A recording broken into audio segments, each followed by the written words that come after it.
Hi everybody, it's Claudia. Stick around because today I'm going to show you how to make an easy quilt-as-you-go bed runner, which could also easily be a table runner if you wanted to make it smaller, or even a wall hanging, or even a quilt. But I'm going to show you how to make that today with a strip set of 2.5-inch strips and some other fabric.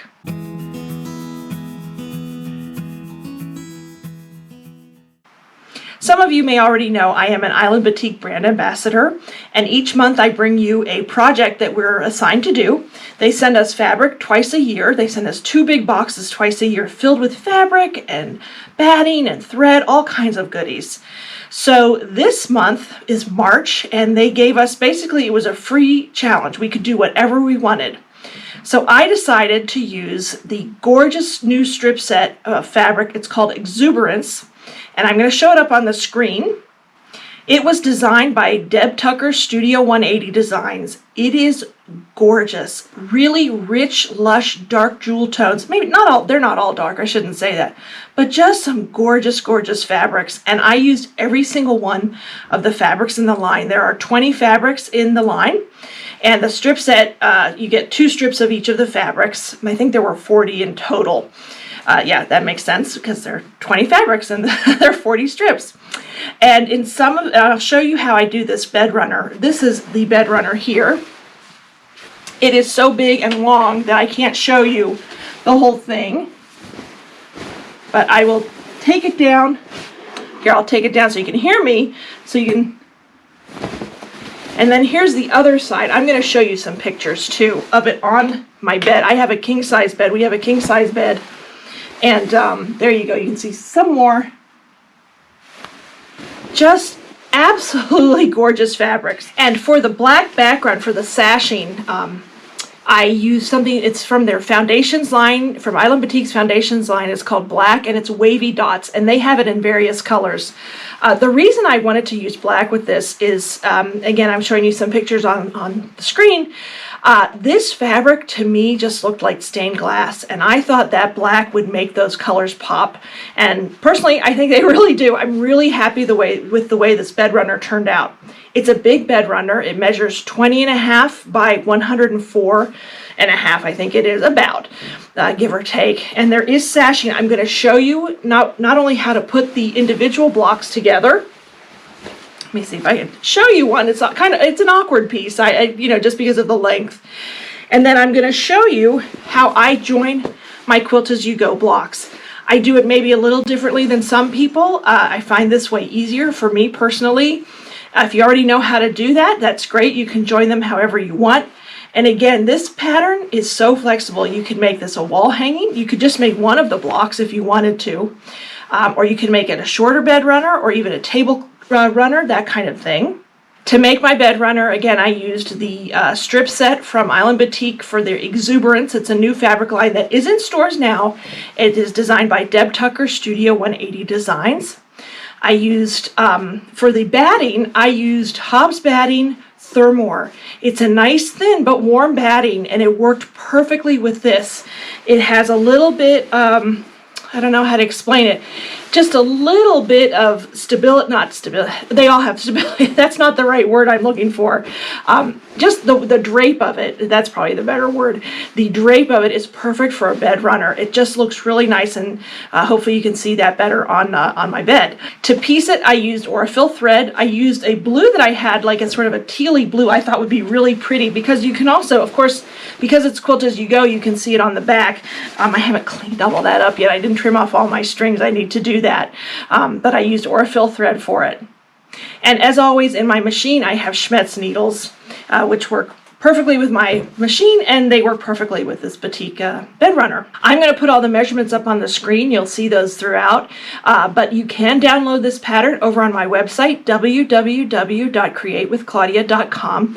You'll see a picture of the bed runner, and there'll be a downloadable PDF pattern for this bed runner in that particular blog post. And I'll have, again, a link into the description as well, so that'll help you out. So I'm going to stop talking now, and I'm going to show you how to make this bed runner. Alrighty, here is my backing fabric for this gorgeous bed runner. This is 1 square. Again, we're doing the quilt-as-you-go squares, and then I'm going to show you how I put mine together, and we're making that bed runner. And I have my pattern. You can go to my website and download it. It's a PDF, and it tells you exactly these steps. It's just sometimes I'm a visual learner, so I like to watch it on video, so that's why I'm making you a video today. So the first thing I'm going to do, and I will be referencing my pattern because I don't have all the sizes memorized. These are nice big blocks. You're going to make each one unfinished is going to be 20.5 inches. So for the backing fabric, and this fabric will be showing on the back side of your bed runner, so you will see it, you need one per block. And I'm just going to show you how to make one block, and then I'm going to show you how to assemble it, because honestly, I've already made my other blocks. But for one block, you're going to need a square, I would say 23 to 24 inches. It doesn't have to be exact. You will be cutting some back. Now I just want to show you, I cut mine to 22 inches, and you trim these down to 21.5 inches. There is a little bit of shifting and moving, so I wish I'd cut this like an inch bigger around the whole square. So I wish I'd cut 23 or 24 inches. So I recommend 23 or 24 inches, and if you want to be safe, 24 is better. But you do have a little bit of waste there when you're done. So that's for the backing. Then you want a piece of binding the same size, of batting, and I am using Hobbs Thermware. It's a nice thin batting, and you just want to make sure everything's nice and flat because you're going to be working with this. And you also want to make sure they're the same size and they're nicely centered. So you have a nice centered, because you're working your way inside out. So let me just show you. I cut this a little bit bigger, but this Thermware is nice and thin, which is perfect, I think, for a bed runner. You don't need a big, bulky, really thick bed runner. So that's what you need for that, and so yeah, I would do that 23 or 24 inches, the same size or approximately of your background fabric. The next thing you need, I'm going to show you on this one, are the black fabrics, or whatever color you're using. I like the black. This almost looks a little bit to me like stained glass, and I just do want to show you really quickly. That's what the back looks like. This is one of the ones I've already made. So right now I'm going to talk about these black pieces. Now, I'm not going to lie, there are a lot of different size pieces to this, so you have to stay organized. And in my pattern, I have each piece labeled with a letter of the alphabet. But the first thing you need 2 strips cut 1.5 by 2.5 inches. I'm just going to lay them out like this. You need 2 of those, and that's strip A, or piece A, Piece B is 1.5 inches by 4.5 inches, and you need 2 of these. Now this is for making one block. So if you're, depending on how long you want your bed runner, and mine is for a king size, so I have 5 squares, you'll need to multiply by that number. So in my case, I needed, let's see, I had 2, so I needed 10 of these and 10 of these. But I'm just showing you how to make one of these blocks, and then I'm going to show you how to join them together.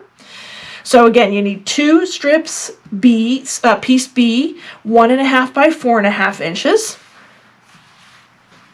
Piece C, 2 of them, 1.5 by 8.5 inches. Piece D, 2 strips, cut 1.5 by 10.5 inches. Piece E is 1.5 by 14.5 inches, and you need 2 of those. And piece F is 1.5 by 16.5, and you need 2 of those too. Very simple, and again, whatever color. I just liked using that black, so it almost looks like stained glass. So the next thing we need is the fabric gorgeousness, and these are all from that strip set of that exuberance. This is a great project for either leftover strips from a strip set, or maybe you have a brand new one you want to show off and you want to use. It's perfect for that, and then you will have leftovers. And if you know me, you know I like scrappy quilts, so I always love leftovers. But from your strips, the 2.5 inch strips, you're going to need the following. Piece G is 1 square that's 2.5 inches square. Piece H is, you need 2 of them, 2.5 by 4.5 inches, and 2 of those. Piece I, and you can see this is forming that, these are going to form that first inner square. Piece I, 2 strips, 2.5 by 8.5. Piece J, and I love that blue. Isn't that pretty? Piece J, 2.5 by 10.5 inches. Piece K, and I'm sorry, you need 2 of those strips. Piece K, you need 2 strips as well, and it is 2.5 by 14.5 inches. Piece L, 2 strips again. The only one of these that you don't need 2 strips on is that first piece, which is piece G. But piece L, whoops. And look at this fun orange. Woohoo! Love it. You need 2 strips, cut 2.5 by 16.5. And last but not least, and this is again for the square only, you need 2 strips. Piece M is in Mary, 2.5 by 20.5 inches. So that's what you need of the strips. Now, when we're done with the square, after I show you this, you are going to need some joining strips when I show you how to join. And for those you need, per block, when you join 2 blocks together, you need 2 strips. One is 2 inches by 20 inches. Excuse me, 2 inches by 20.5 inches. Let me give you the right thing there. And then 1 strip 2.5 inches by 20.5 inches, and I'll show you how to prepare those later. And that's just to join 1. So again, if you're joining 5 together, you need 4. There's four joining areas. Again, I'll go over that a little bit more detail later. But right now we are going to sew, or we're going to figure out how to place this. So the first thing you want to do is you want to find your center, and the way I do that is I'm just going to fold. I try to join up the corners of the fabric because that's really where you want to find your center. And you're just going to really, I sort of press, even maybe with a pressing, like if you have a pressing tool. I do not, my finger is my pressing tool, because you want it to show up on that, on their batting. So you can kind of see a line there. Hopefully you can see it, and then I'm going to do it the other way, other corner to corner, making sure I wouldn't go by my batting because my batting's not quite the same size as the background fabric. And you want to be really careful here that it's pretty exact. I mean, it doesn't have to be perfect, but you want it to be as close to perfect as you can, and I will check it here in a minute with a ruler. So there you can kind of see that X. So there I think is where my center is going to be. So you want to get that first strip, and you're going to try and center it. And for this one you want it right sides facing up, because remember we are quilting as we're going along. So I don't think I mentioned that, but your backing fabric, the right side, the good side, should be facing down because that's what you're going to see on the back of your bed runner. So you want the wrong side touching the batting. It's hard to see on batiks, and the right side facing the table. So now I'm going to lay this here, and I'm going to pin it, and then I'm going to get a ruler just to check that I'm hopefully as close to center as I can be. I don't want to start off doing it wrong. All right, so this is about 10 1/4. I just measure from this edge to the edge. Okay, yeah, no, I'm not good here. And again, remembering that this piece is a little bit longer. I think I need to go over a little bit. It takes a little bit, but it's worth it to start correctly because you don't want to end up with too little fabric on the outside. That's why I suggest cutting your backing, bigger than I did. I made that mistake on this one. So let's see, that is, whoops, let me turn that around.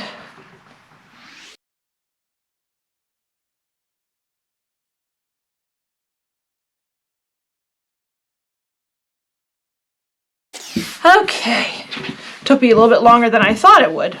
So I pin this into place, and I'm going to rotate this just a little bit just so I can show you better. And the next thing you're going to do is you're going to, and you want to also, pardon me, you're going to square this up so it's pretty much square with the sides as well.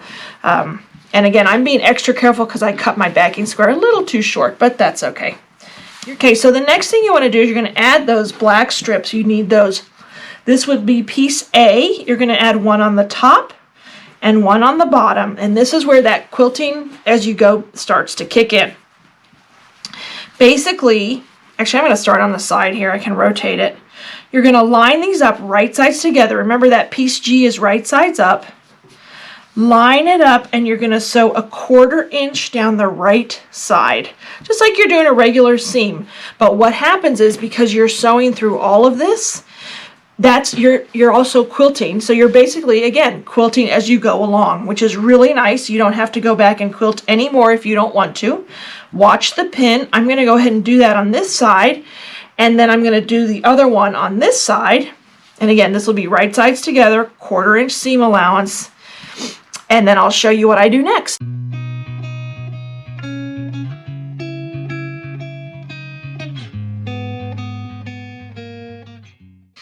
All right, so I have sewn down. I'm going to move this up to the camera just so you can see. And normally I would not use a lighter fabric. I would use a thread that blends. Let me just make sure that, so you can see there's my 1/4 inch seam on both sides of these flaps, like so. And now I am going to, first of all, I'm going to flatten everything down. I do a lot of flattening down of the fabric as you go along because you don't want it to bunch up or bend. And then you flip that over and just finger press it really well, like so. And you can sort of see where that's starting to build up. I'm going to show you the back really quickly. There you can see. Just want to make sure everything is nice and flat. It's kind of a pain, but you just want to keep doing that. So you can see the center square is down. It's already quilted on 2 sides. Now you don't see the quilting. And when I said you don't need to add any quilting when you're done with this, you can add lots of decorative quilting, but essentially when you're done with this, it is quilted and you don't need to worry about it anymore. So the next thing that we're going to add are those next 2 black strips. And those are, I believe, piece B, and hopefully they fit. This need to be pressed a little bit. You want to maintain that good 1/4 inch, accurate 1/4 inch seam. I use a scant quarter, very scant, just, you know, a hint of a scant, if that's a word or if that's a thing. But you just want to keep going. You can already see it's a little bit off, and, you know, sometimes if you don't cut it quite right, it will be okay though, unless you're way off, of course. And you're just going to add those, again, right sides facing, 1/4 inch seam allowance, down both sides, and then we're going to flip it and fold it, unfold it. Now, I should have mentioned, and I'm sorry I forgot to do that, if you watch my videos, you know I'm notorious for not pinning. On these, I do try to pin, especially the longer it gets, the more I pin. These smaller pieces, I might not pin, although I probably should. You know, I maybe it's because I'm always in a hurry. I'm not sure what the reason is, but if I smooth it really down, it doesn't seem to shift. As they get bigger, like anything bigger than these smaller, this small center, I will pin, and you will see that.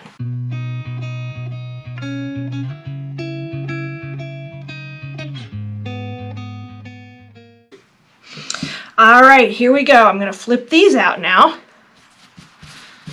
and really finger press them really well. They look good. You see, I would pull all those threads out as you get them. So you can see that square starting to form, and the next thing we're going to do is go back to one of the colored strips. And the first ones I want to do,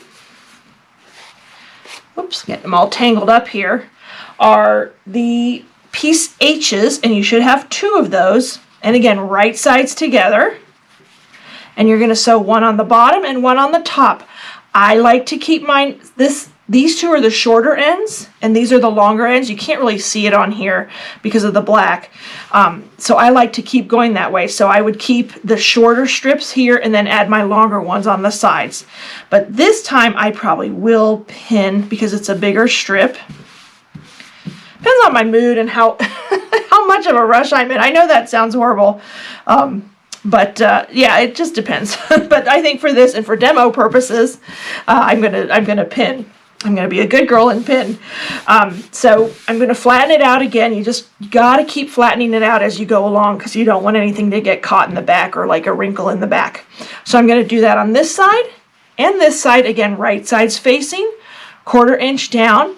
And I'm going to show you one more, and then I'm going to just finish it up for you. I don't think you need that much more explanation after I'm done with this.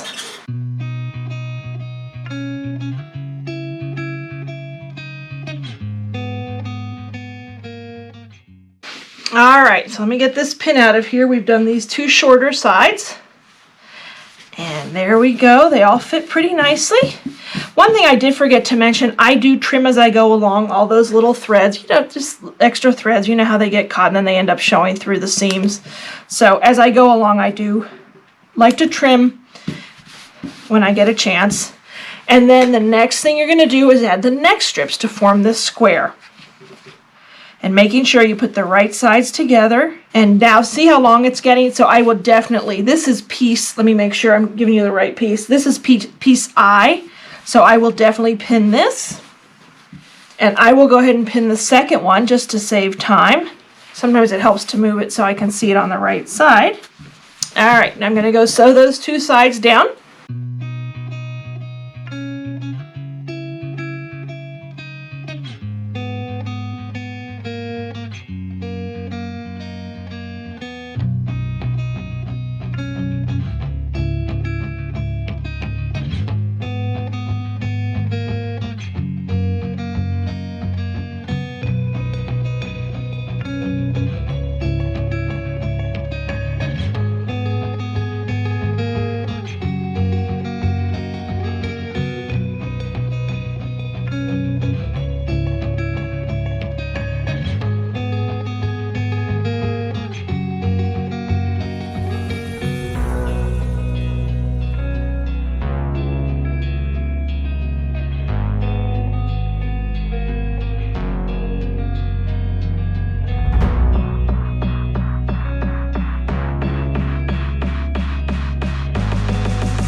Alrighty, so here it is, nicely pressed and ready to trim. What I do is I start with one edge. It should be pretty good. It won't be perfect, believe me, and it should be 20.5 inches. Let's see, and I apologize, you can see the light shining a little bit. Yeah, it's just barely 20.5, perfect, okay. But what I want to do is get rid of all that backing and everything. So I start with one edge. I have my nice long ruler. This one is 24.5 inches. And then I line up, and hopefully it all lines up. I line up this edge right here, this one right here, with the 2¼ inch line on my ruler. And just line it up. It should go straight across. Hopefully I sewed right. And this will be sort of my starting cut. Yeah, that looks good. It's nice and flat. I definitely recommend pressing it before you start cutting, just so everything is nice and pulled up. And then you're going to carefully cut, and you definitely want to cut carefully. And there you see, there's how much I had left of that one side. That's not too bad. Although I like to have more wiggle room, that's just me. And then you're just going to rotate this around, and you're going to line it up. This is where your cutting board comes in really handy. I line up this nice cut edge so it's even, and then I go over and find 20.5. And it's 20.5. There we go. It's a little bit there. Oh, whoops. I had it on the wrong line. There you go. See, that's why you want to check. 20.5. I always double, triple check before I cut, because once you cut this, you can't go back.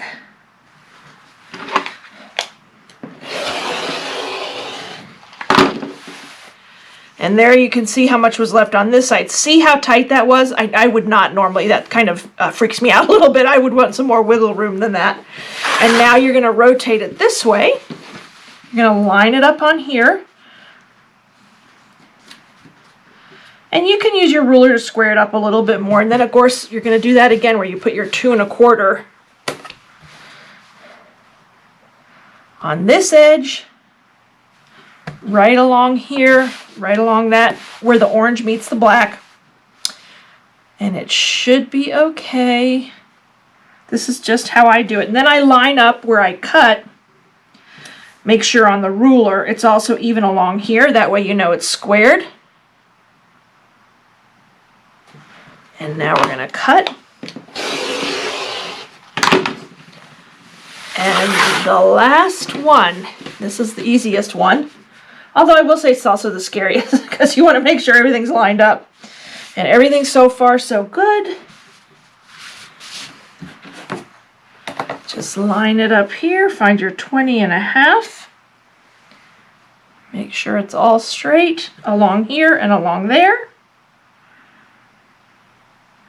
I tell you, quilting rulers and a quilting cutting mat are, with what I do, I think they're a necessity. They're one of my favorite tools. And there you go, and again, another thin spot. Aren't these fabrics gorgeous? This is that Deb Tucker Exuberance. Oh, these are all, except for the black is not. But here, look how, they're just such rich, glorious colors. So what we're going to do now is the first thing to join these, because joining quilt as you go, and as I said, these are already quilted. You're going to want to clean up the little strings and stuff on the back. I'll do that later. That's good TV work. You are going to join these two squares with a zigzag stitch. It's a pretty big block, so what I'll do is probably clip at each end and start at one end. I may even pin a little bit, or you may even want to hand baste it together. It's, you know, depending on how you like to do it, but you want to have your zigzag big enough so that it holds both pieces together, and you want those seams to match nice and flush. So I'm going to do that now. So on your machine, again, you're going to change it to zigzag stitch. This is actually the trickiest part for me, is the zigzag stitch. So what I try to do is I will clip, well, first I'll pin. Let me just actually, so here we have, I'm going to do it down here. What I'll probably do, this is always the trickiest part for me. I'm not going to lie, it's not my favorite part. And I just realized this one needs to be rotated around because I like all the short ends facing one way, etc. That's just me. You don't have to, you don't really notice it since it's the same fabric. But I will pin here. Once you get going on the machine, it comes together like a breeze. It's just starting it is, for me, I don't know why, it's just kind of a pain. So I'm going to pin along here. Well, that's a clip, so it would help to get a pin if I say I'm going to pin along here. Just sort of pin them together. They will spread apart, but once you're under the machine and that first stitch is really where, once you get going, it's easy. It's just that very first stitch. So you can see they come apart when you move it, but if you leave the pins in and just carefully pull it over to your machine, you shouldn't have too many problems.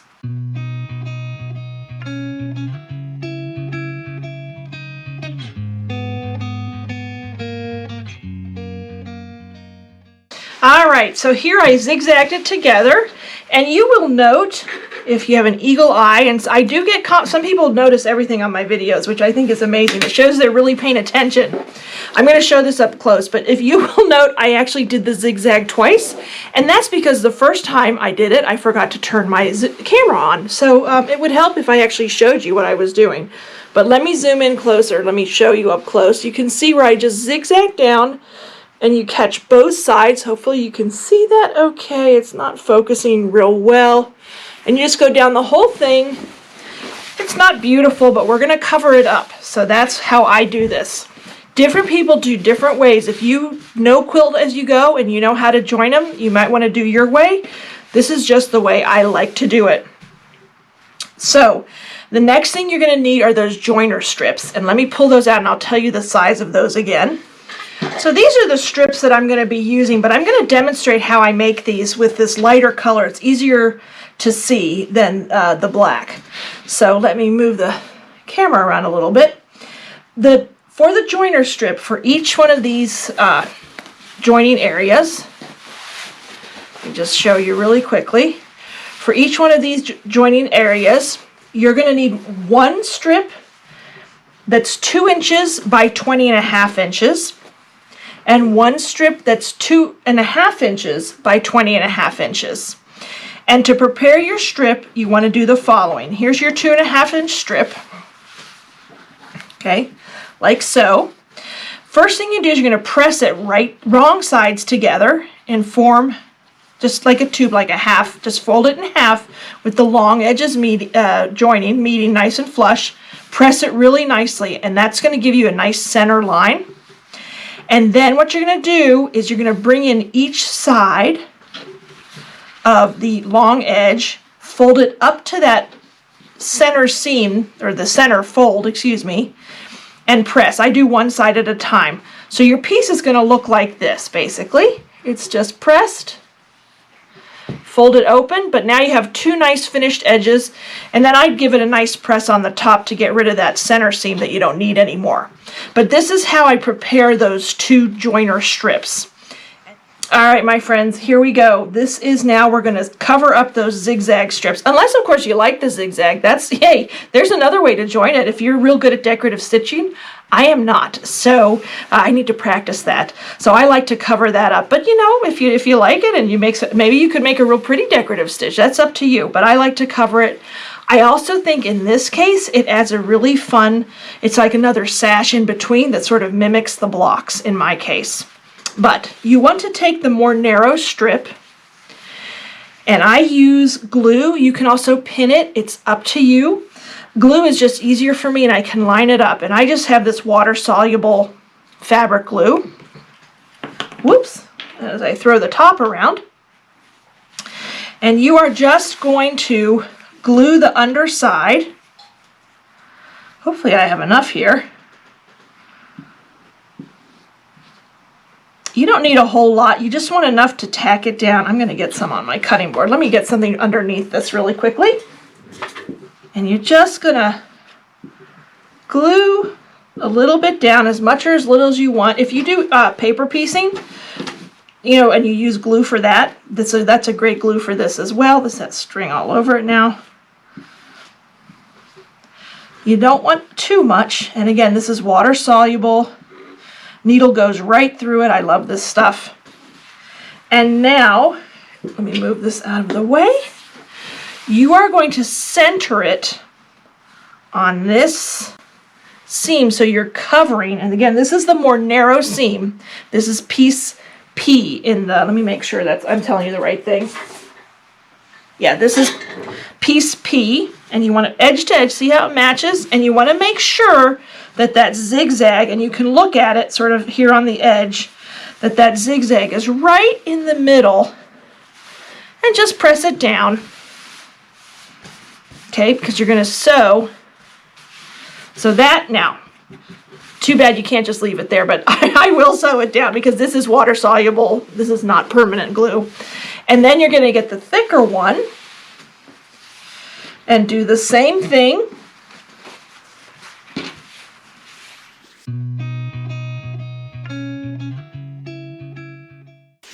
And now you're going to center this line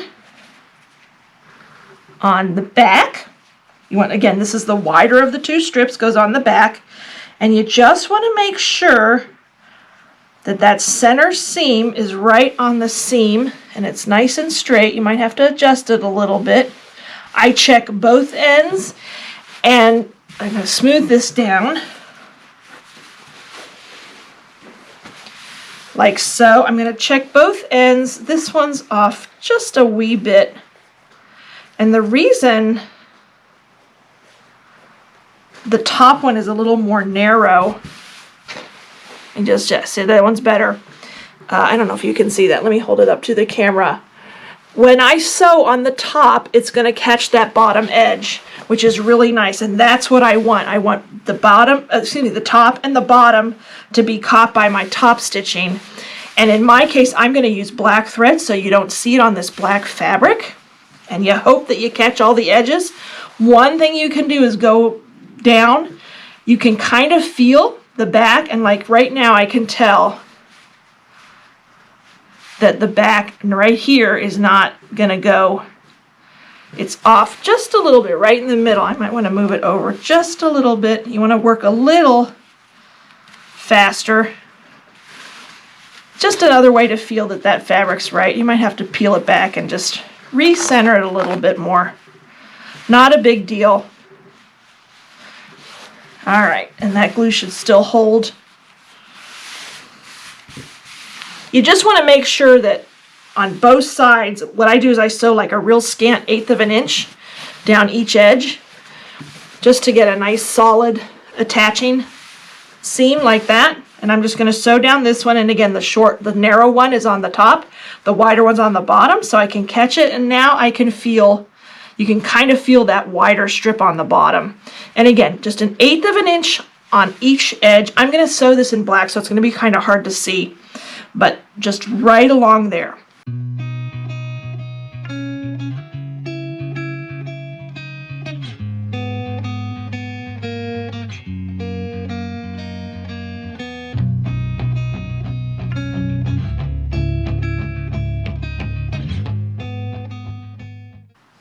Alrighty, there it is. I need to trim off some strings. Both sides were caught down, so that's good. You can't see it because I used the black thread on the black. And at this point you would add the rest of them. This would make just a cute table runner like this. If you wanted to do 4 like a square, you could do like a wall hanging, but in my case I'm making this bed runner. So I would continue adding those, and you saw that at the beginning. I'll show you again here in a minute, just trimming off some stuff. But this is my process for doing Quilt As You Go. What I would do after they're all put together is I bind it, and in my pattern that you can download over on my website, createwithclaudia.com, it tells you how much yardage you need for the binding. In my case, I'm going to use black. I want to continue with that theme to get this really cool stained glass look. I think it looks good with this gorgeous Island Batik fabric. But I'm going to turn off the camera. I'm going to finish this bed runner up, and I hope you've liked it. And when I come back, I will show it to you one more time finished. So there you go. What do you think about my new bed runner? I absolutely love it, and it matches my decor really well. So I will be putting it on there when I make my bed. I'm not always real good about that. I don't want to admit that. I'm not the greatest housekeeper in the world. But anyway, this was I used fabric, Island Batik fabric line called Exuberance, designed by Deb Tucker. Thank you to them. Thank you to Hobbs Batting, Aurifil thread, and Schmetz needles. I can't do these projects without you, so thank you so much. Don't forget that the pattern for this is a downloadable PDF on my website, so there's a link in the description of the video. So make sure you check that out if you want to give this a try. And it's very easy to put together. It looks a lot harder than it is to put together. So do me a favor and say hi in the comments, or tell me what colors you're going to make your bed runner in. And also subscribe to my channel. I always love it when I get new subscribers. I really, really do appreciate it so much. So thank you so much for stopping by today, and have a great day.